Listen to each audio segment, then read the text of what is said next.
Hello and welcome to UK NBA. This is episode 10. I'm Peter Wells. I'm Ryan Hillback, part 2. And we're looking at the big trade so far this in January. And that was between the Cleveland Cavaliers, New York Knicks and Oklahoma City. Yeah, it's a trade concerning 3 franchises. We mentioned it a little bit in the last part.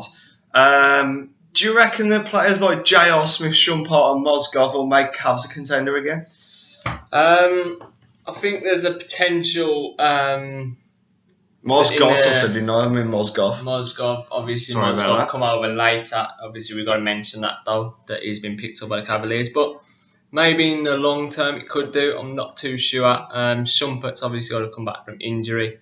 Mozgov is going to certainly be a good backup once Varejao is back full fitness next season.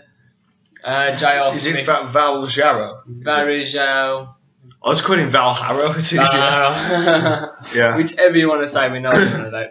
But let's say it's an interesting one. J.R. Smith, I'm not too sure about him. I don't think he's been playing brilliantly since he's been injected into the starting lineup.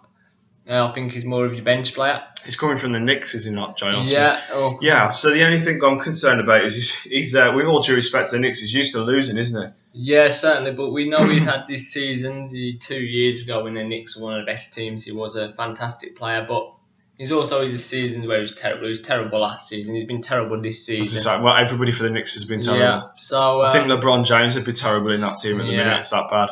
And Shumpert for me is a fantastic player. He's the best pickup of the lot here for the Cavaliers particularly. But for me, he's say 2 years ago, I think he was on the same level as Jimmy Butler. Mm-hmm. But Jimmy Butler has elevated his game to a new level, and so far I haven't seen Shumpert do that. Yeah, he's just sort of stagnated, hasn't he? He's not really moved forward, but at least he hasn't. Moved backwards. Yeah, exactly. He's still on that same level playing field. Maybe at the Cleveland Cavaliers is where he'll up his game to the next level. Where he might flourish, yeah. And then Mozgov. Mozgov, as I said, at the moment he's got to be injected as a starter. He's going to put up good points, but good rebounds, good defensively. Mm-hmm. Once Varejao is back next season, he'll be fantastic off the bench. Add to the depth that the Cleveland Cavaliers desperately need. And he's certainly a good player that I really like. He's the one pickup I really like. They had to get a centre. Gone out and done that. He's addressed that problem. Yeah. So basically, I'm going to have a quick look here. Quick prediction of who you thought got the best deal. The Cavs, Knicks or OKC? I think that OKC have got the best deal for me. With Dion Waiters coming in. Yeah, because I think Dion Waiters is one of those players that can really light up the court. He's all action. He can do most things, defend, offense. He's a very good all-round player. And adding to Westbrook and Durant as well, I mean, that's a team. Yeah. And I mean, I mean, not that twice, obviously. But I mean, the OKC could be real contenders. Certainly. Now, and I think that they've got the best deal. I think the Cavaliers... it's one of those where time will tell deals. On the face of it, it looks average, but it could be one of those trades that really comes off. For the Knicks, I just think it's for the future, that one, isn't it? Well, it's anything, to be honest. I don't think it's really... I mean, I could probably go to the Knicks and they'd be like, well, there's a chance here, you know.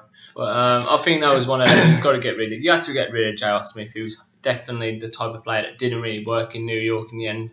I think they just needed to move those players on, get the money and get the draft picks. Yeah, free up some space and then see where they can go from there. That's the end of part 2. No, it's not.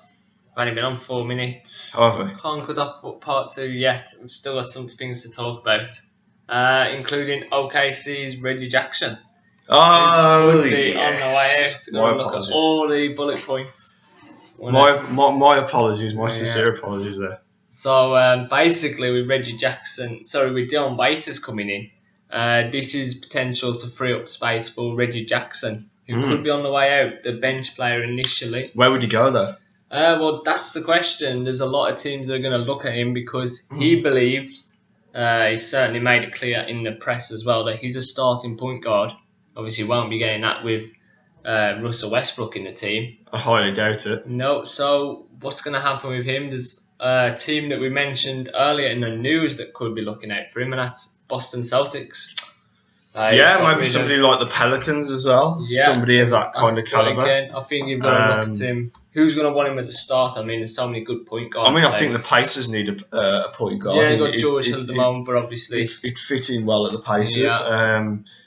I certainly think there are teams out there. I think the Celtics are one. I think the Knicks are definitely one. The Knicks would be desperate for him. Because they need I don't think he'd go to the Knicks though. But you might think about Carmelo Anthony. Plus, you might think about the money. Yeah. There's going to be plenty of money on offer there. Also, I think there's several teams. Miami Heat are one. They've got 3 point guards, but they haven't got one of those point guards like Reggie Jackson. You also feel Mario Chalmers and Norris Cole and even Shabazz can all play at the shooting guard Denver position. Nuggets could do with a decent point guard as well. Oh, they've got Ty Lawson at the moment, so I don't think he'd make the starting lineup there. Well, again, could play him at the shooting guard position certainly.